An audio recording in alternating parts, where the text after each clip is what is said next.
Hi, boys and girls. Mrs. Branish here. I hope you all are doing well.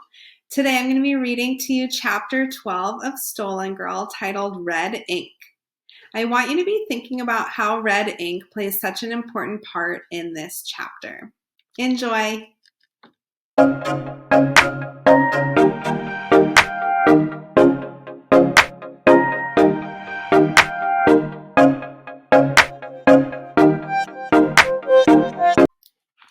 Chapter 12, Red Ink. At school later that morning, I tried to pay attention, but Miss Ferris wrote notes on the board. The words seemed to blur and blend together. I kept on thinking about that girl who looked like an older me. Who was she, and why did she appear in my nightmares? I was so absent-minded that I didn't hear the bell for morning recess. Linda touched my arm, and I nearly jumped out of my seat.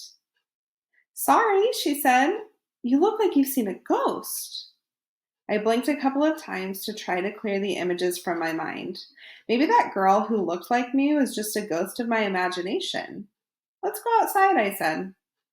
Linda sped down the hallway in front of me and pushed open the door.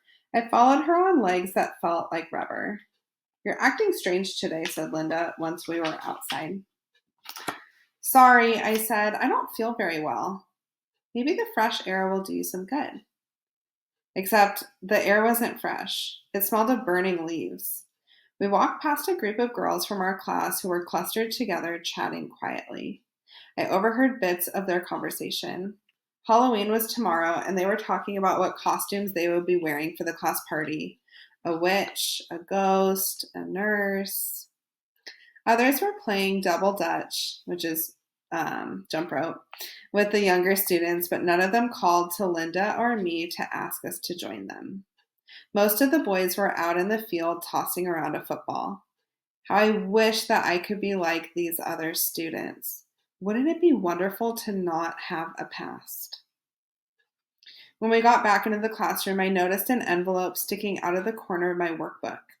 I had a moment of panic. Had Miss Ferris noticed that I wasn't paying attention this morning? Maybe it was a note sending me to the principal's office. I pulled the envelope out of my workbook and breathed a sigh of relief. A big childish N was written on the front in red ink, and the writing didn't look at all like Miss Ferris's tidy script, meaning handwriting. Could this be an invitation to a birthday or Halloween party? I looked over to Linda's desk. There was no envelope on hers. I couldn't possibly go to a party if she hadn't also been invited. Most of the other students had returned to their desks by this time, but class hadn't begun, and Miss Ferris still sat at her desk at the front of the room, marking papers. I held the envelope on my lap so Miss Ferris wouldn't see me opening it. I ripped it open as quietly as I could and pulled out the piece of paper, a crude drawing of a girl with yellow braids, covered in red swastikas. Underneath, someone had written, "Nazi Nadia, go back to Hitlerland." "Nadia, what are you reading?" Miss Ferris asked in a sharp voice. She stood at the front of the room with her hands on her hips. "You know we don't pass notes in class." I shoved the paper into my desk, but the envelope fluttered to the floor. Several of my classmates turned to watch me. Eric was grinning and David covered his mouth to keep from laughing out loud. Nothing, I said. "I was just getting out my workbook." "Your workbook is on your desk," said Miss Ferris sternly. "Stand up and share with us what you find so interesting." I stumbled to my feet, but didn't take the horrible note out of my desk. I could feel my heart pound in my chest. How could I possibly read it out loud? "Get the note, Nadia. We would all like to hear it." I stood there, frozen. Miss Ferris marched down the aisle and knelt at my desk. She pulled the offending piece of paper out and unfolded it. Her face became still. "Sit down, Nadia," she said, resting her hand gently on my shoulder. She walked to the front of the classroom and held up the hideous drawing for everyone to see. A hush fell over the room. Someone giggled. I crouched down in my seat. If only I could disappear. Who did this? She almost shouted. No one raised a hand. You will all have detention if the guilty party does not step forward. This time, she did shout. No one raised their hand. I stared at the back of Eric's head. He sat rigid with his hands folded neatly on his desk. I was sure he was no longer grinning. I couldn't be sure if it was him or David. It could have been anyone. I felt embarrassed and small. Hands on your desk, everyone, Miss Ferris said sternly. Palms up. She marched up one aisle and down the next, examining everyone's hands for red ink. When she got to David's desk, she stopped. She grabbed one of his hands and twisted it back and forth. Red ink, she said. Empty your desk now. David reached into his desk and emptied it of books and notebooks and pens and pencils. Miss Ferris looked through each item carefully for more evidence and then tossed it onto the floor. That's all I have, he said, with an innocent look on his face. Miss Ferris reached inside his desk and rooted around. She pulled out a pad of paper and a fountain pen filled with red ink. She flipped through the paper. More sickening sketches of Nazi Nadia. I crouched farther into my desk, into my seat. Get up, said Miss Ferris. She grabbed David by the ear and marched him out of the room. Once the door slammed shut behind them, a couple dozen pairs of eyes turned to stare at me. I convinced Marussia and Ivan to let me stay home from school on Halloween.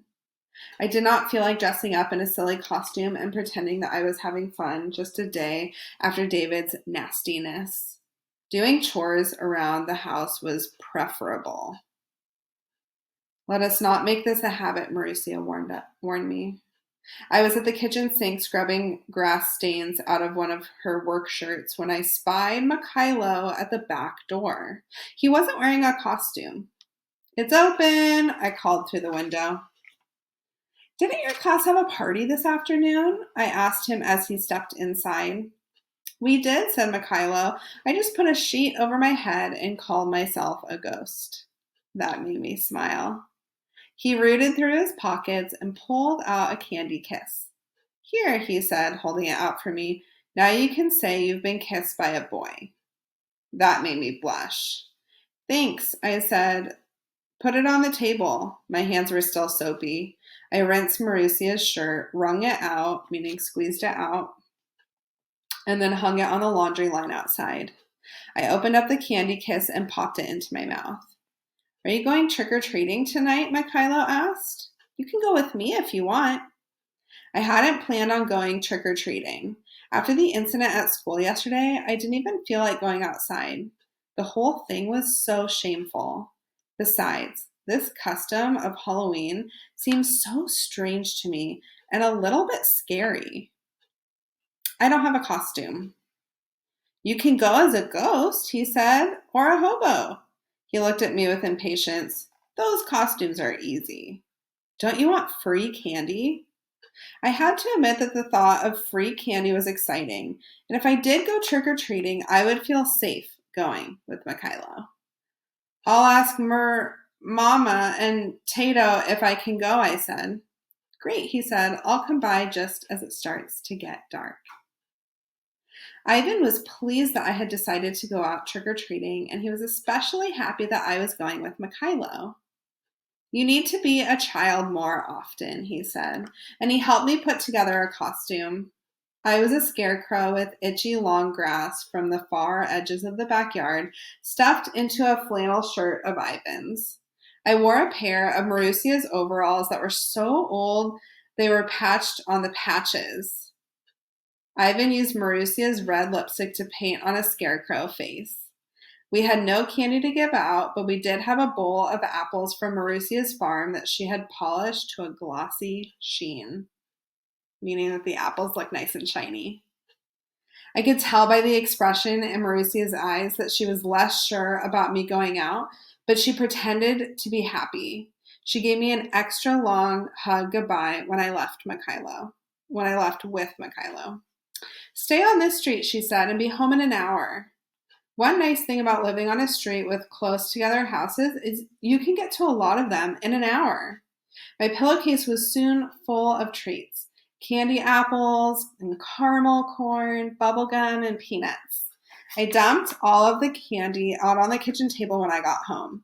Ivan, Marussia, and I ate far too much of it. I went to bed with a stomach ache. I tossed and turned all night and had a long and scary dream. In the morning, I could only remember bits and snatches. And that is the end of chapter 12.